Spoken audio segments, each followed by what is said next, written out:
Then you want to take some of that soaking liquid, and this is what's going to help puree our peppers. And then just go until it's like a paste. You see that color? So rich. That's what the color of our chili is going to ultimately look like. The onions have softened, and now I'm going in with some cumin, and again, kind of let that bloom in here, and then just a pinch of cinnamon. That's fragrant, and now in goes our beautiful chili paste. Toast that up for another minute. You see, what do I always tell you? Color equals what? Flavor. Okay, so that the soup is not broth, you know, you've got to thicken it up just a little bit. So our chilies are doing that, but also we're going to thicken it up with a little masa harina, which is corn flour. So you're just going to kind of go in with that into a bowl and let that stir to dissolve, and then we're going to add that into this mixture. Also just gives it that a little bit of like a sweet nuttiness. A quart of beef stock or broth.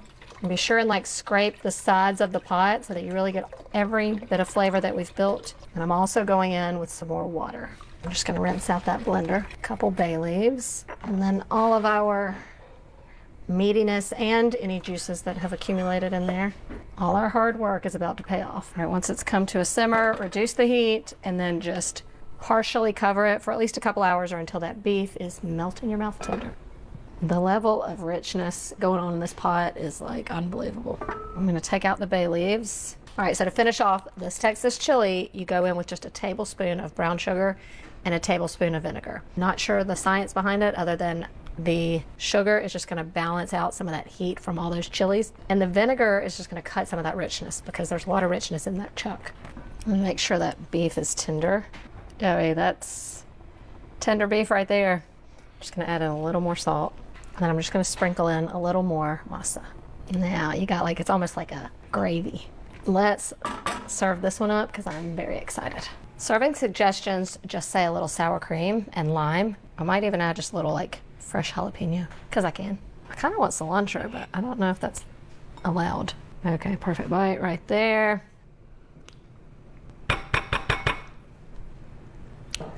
This is why I crave it.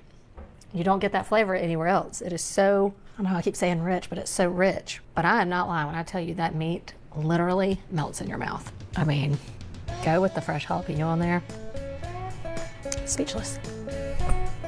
Celebrity chili up next, Patrick Mahomes. This has been flooding the top of the internet lately, and I'm gonna try it out. We'll see if he knows cooking as well as he knows football. We're gonna kind of make a green puree. So we start out by charring this poblano, and I'm just going to do that over the stove. And you want to like burn the skin so that it peels off easily, and it kind of creates a little smoky flavor. Once it's charred, place it into a bowl and cover it with plastic wrap, and then it will steam and loosen up that skin. While I wait on that, I'm going to get everything else ready for the blender. So in goes another poblano that has been chopped, and then half a bunch of cilantro, and you want to use parts that include the stem. Then in goes green enchilada sauce, and then a green chili of your choice. Could be spicy or not so spicy. I'll just take the seeds out and use a jalapeno. For some like creaminess factor, it gets white beans and corn, but you puree half of them, then you add the other half in with the chili. Then 2 cups of chicken stock. So now that it's steamed, you can just easily kind of scrape that skin off. And then I'm gonna take the ribs and seeds out as well. Chop this up, throw it in. This is gonna give it kind of a little bit of a smoky flavor. Puree this until it's smooth. Okay, so now everything's gonna come together in one pot. Per his instructions, it's like multiple pots and pans. We can be a little more efficient there, Pat, okay? So he uses ground turkey, and he has you browning it in a skillet and then adding it. We can do this all in one pan. So I'm gonna heat up a little avocado oil and get my onion going first. And Nicole made a little boo-boo. I was not supposed to put the poblano, the other poblano in there. It's supposed to go in here. So in with some more poblano. I mean, it's not gonna hurt to have more than we need. Also going in with some sweet potato.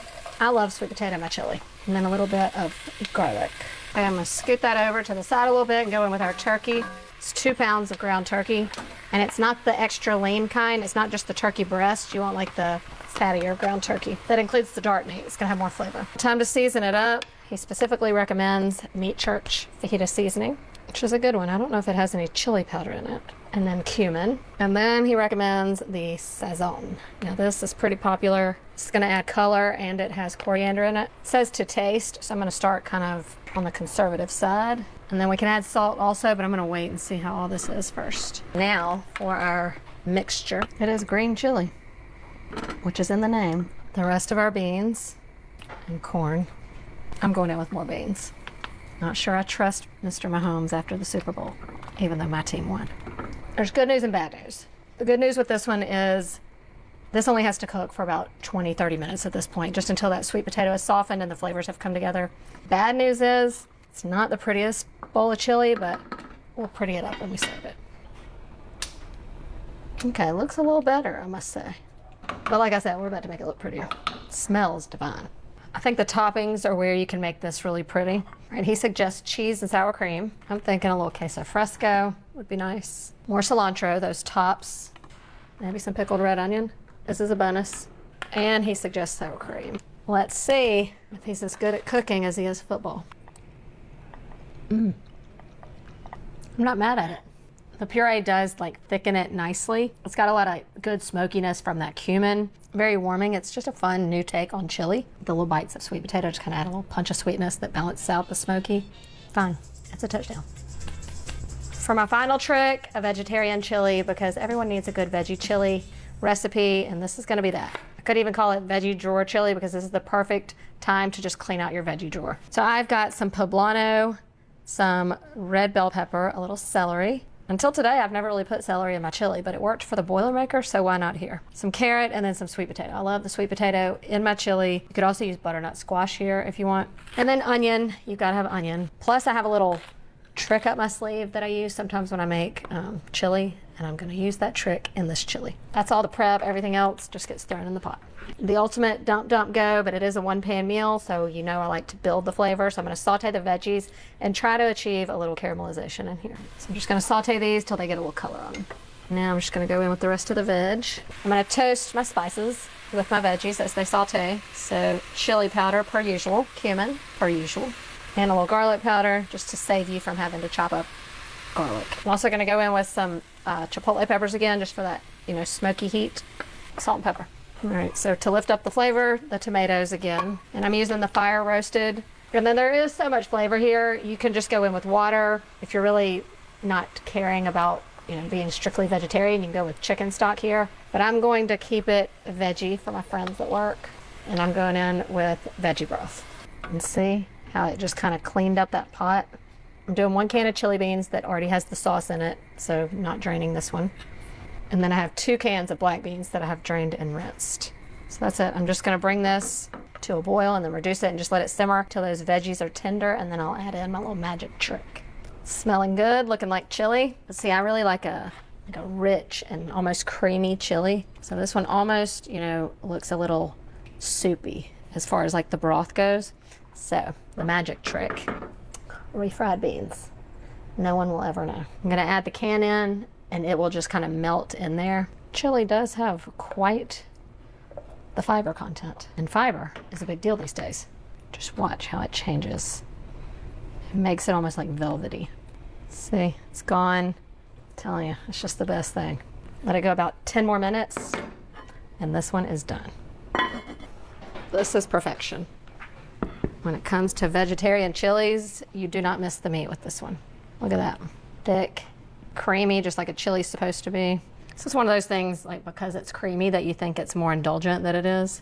This is very healthy. Put little to no fat in here. Go in with some fresh cilantro. One thing I haven't done yet today is serve my chili with saltine crackers. This seems like the appropriate time. The chili itself has just enough heat, which is not a lot. So if you want to kick it up a little bit, you can. Veggie chili. All those little like chunks of juicy veggie, but then you've got that creaminess from the beans. There's a lot of flavor going on in here. Thanks to the chipotle peppers and those fire roasted tomatoes and that cumin, you get a lot of like the smokiness. And I'm telling you, black beans plus sweet potatoes, it's just like a match made in heaven.